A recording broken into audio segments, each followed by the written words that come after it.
तात्सुकी Fujimoto 17 से 26 का episode 4 शुरू होता है शिकाकू नाम की एक छोटी लड़की से, जो डिनर टेबल से उठकर एक स्पाइडर पकड़ने जाती है। उसकी माँ अपने पति से शिकायत करती है कि उनकी बेटी हमेशा मकड़ियों के पैर तोड़ देती है, ये बहुत ही गंदा है। ये सुनकर वो लड़की, जो अब एक बिना पैरों वाली मकड़ी पकड़ रखी है, कहती है कि अब वो ऐसा नहीं करेगी, अब वो बस फायरफ्लाइज के पंख तोड़ेगी। उसके माता पिता के चेहरों पर घृणा साफ दिखती है। उसकी माँ गुस्से में आकर शिकाकू को थप्पड़ मारती है, जिस पर वो जवाब देती है कि लोगों को मारना गलत होता है।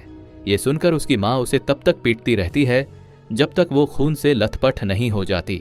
10 साल बाद शिकाकू एक स्किल्ड असैसिन बन चुकी होती है और अपने नए क्लाइंट युगुरु से मिलने पहुंचती है। युगुरु उससे उसकी स्किल्स का सबूत मांगता है तो शिकाकू उसे उसके सिक्योरिटी गार्ड्स की आंखें दिखाती है। ये देखकर वो संतुष्ट होता है और कहता है कि वो चाहता है शिकाकू उसे ही मार दे। शिकाकू बिना किसी हिचकिचाहट के उसकी खोपड़ी पर चाकू फेंकती है, लेकिन युगुरु फिर से उठ खड़ा होता है और कहता है कि वो अभी भी जिंदा है। बिना रुके शिकाकू इस बार शॉटगन से उसका सिर उड़ा देती है, लेकिन जब उसका सिर फिर से रिजनरेट हो जाता है और युगुरु कहता है कि उसने फेल कर दिया, तब शिकाकू उससे पूछती है कि वो अभी भी जिंदा कैसे है।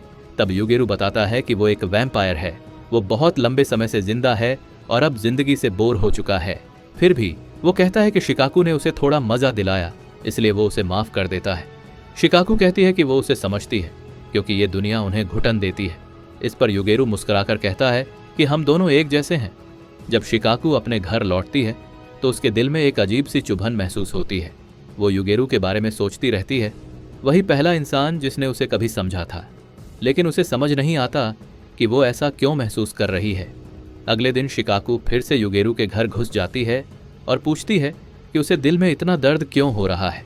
युगुरु हंसते हुए कहता है कि उसे तो बस फ्लू है और शिकाकू उस पर यकीन कर लेती है। उसके जाने के बाद युगुरु की मेड कहती है कि वो लड़की उससे प्यार करने लगी है। बाद में जब युगुरु टीवी देख रहा होता है और शिकायत कर रहा होता है कि उसमें कुछ दिलचस्प नहीं है, अचानक स्क्रीन पर शिकाकू नजर आती है। हॉस्पिटल पुलिस से घिरा हुआ है और शिकाकू युगुरु को चिल्लाकर कुछ कह रही है।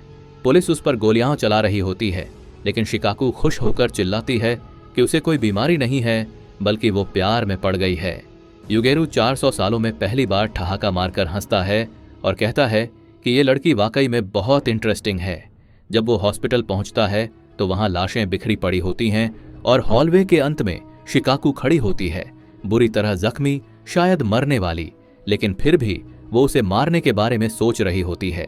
ये देखकर युगुरु और ज्यादा अम्यूज होता है और फैसला करता है कि वो उसे काटकर वैम्पायर बना देगा। कुछ और बदकिस्मत पुलिस वाले वहां पहुंचते हैं, लेकिन युगुरु बस एक टक्कर से उनके शरीरों को उड़ा देता है। वो कुछ देर बाद एक गली एली में जाकर छिपता है और फिर सीन 200 साल बाद कट जाता है। अब शिकाकू युगुरु के लिए केक बेक करती है, लेकिन वो बहुत खराब कुक होती है तो गलती से एग वाइट केक बना देती है। युगुरु उसे छकता है और हंसी से लोटपोट हो जाता है क्योंकि वो बहुत घटिया बना होता है। फिर भी वो बहुत खुश होता है और कहता है कि शिकाकू भी इसे छके। सीन के आखिर में वो मुस्कुराकर उससे कहता है थैंक यू।